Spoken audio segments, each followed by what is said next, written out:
بسم الله الرحمن الرحيم. الرحمن علم القرآن، خلق الإنسان، علمه البيان. الشمس والقمر بحسبان، والنجم والشجر يسجدان. والسماء رفعها ووضع الميزان، ألا تطغوا في الميزان. وأقيموا الوزن بالقسط ولا تخسروا الميزان. والأرض وضعها للأنام، فيها فاكهة والنخل ذات الأكمام، والحب ذو العصف والريحان. فبأي آلاء ربكما تكذبان؟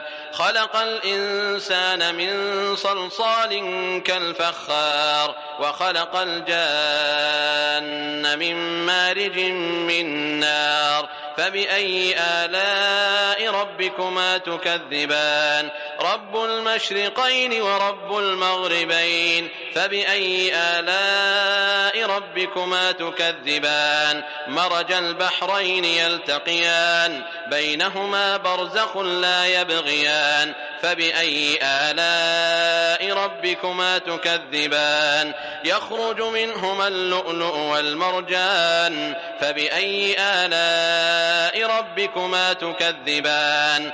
وله الجوار المنشآت في البحر كالأعلام. فبأي آلاء ربكما تكذبان؟ كل من عليها فان، ويبقى وجه ربك ذو الجلال والإكرام. فبأي آلاء ربكما تكذبان؟ يسأله من في السماوات والأرض كل يوم هو في شأن. فبأي آلاء ربكما تكذبان؟ سنفرغ لكم أيها الثقلان. فبأي آلاء ربكما تكذبان؟ يا معشر الجن والإنس إن استطعتم أن تنفذوا من أقطار السماوات والأرض فانفذوا، لا تنفذون إلا بسلطان. فبأي آلاء ربكما تكذبان؟ يرسل عليكما شواظ من نار ونحاس فلا تنتصران. فبأي آلاء ربكما تكذبان؟ فإذا انشقت السماء فكانت وردة كالدهان. فبأي آلاء ربكما تكذبان؟ فيومئذ لا يسأل عن ذنبه إنس ولا جان. فبأي آلاء ربكما تكذبان؟ يعرف المجرمون بسيماهم فيؤخذ بالنواصي والأقدام. فبأي آلاء ربكما تكذبان؟ هذه جهنم التي يكذب بها المجرمون، يطوفون بينها وبين حميم آن. فبأي آلاء ربكما تكذبان؟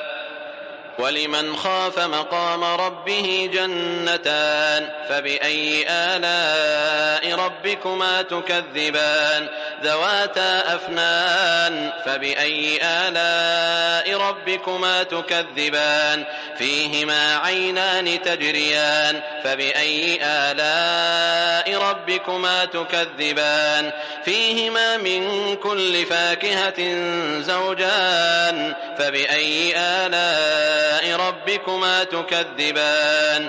متكئين على فرش بطائنها من استبرق وجنى الجنتين دان.